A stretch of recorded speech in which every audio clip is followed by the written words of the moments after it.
حضرت بایزید بستامی کہتے ہیں کہ میں نے اپنی ماں کے آگے ہاتھ جوڑے، میں نے کہا امی تجھے راضی کروں یا رب کو راضی کروں؟ تو اپنے حق مجھے معاف کر دے، اللہ کو میں راضی کر لیتا ہوں۔ ماں نے کہا جاؤ پتر میں اجازت دیتی ہوں۔ گئے جنگلوں میں ذکر و فکر میں لگے رہے، تنہائی میں اس کو یاد کرتے رہے، دن رات ذکر کے چراغ روشن رکھے۔ 12 سال گزر گئے حق کی تلاش میں۔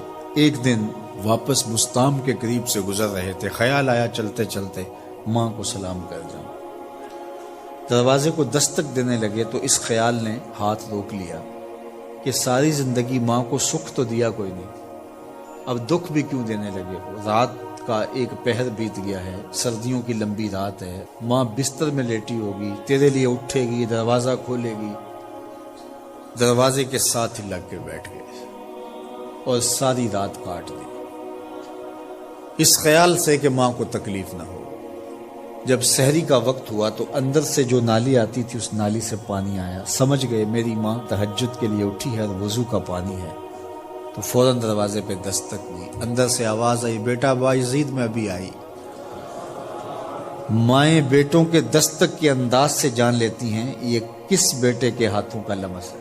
12 سال کے بعد آئے، دستک دی، کہا بیٹا بایزید میں ابھی آئی۔ ماں کی تو نگاہیں ہی دروازے پہ رہتی ہیں۔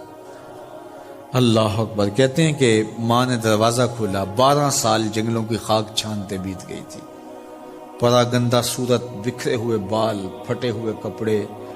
میری ماں کی جب نگاہ میرے پہ پڑی تو اس کی چشمان سے موٹے موٹے آنسو ٹپکنے لگے، اور اس نے ایسے ہاتھ پھیلا کے کہا مالک میرا بیٹا بایزید تیری طلب میں نکلا تھا، تو نے ابھی تک اسے اپنا قرب نہیں دیا۔ حضرت بایزید بستامی کہتے ہیں 12 سال کی ریاستوں سے جو کچھ نہیں ملا تھا ماں کے اٹھے ہوئے ہاتھوں سے مل گیا۔ میں نے کہا مالک میں تجھے کہاں ڈھونڈ رہا ہوں، تو کہاں موجود؟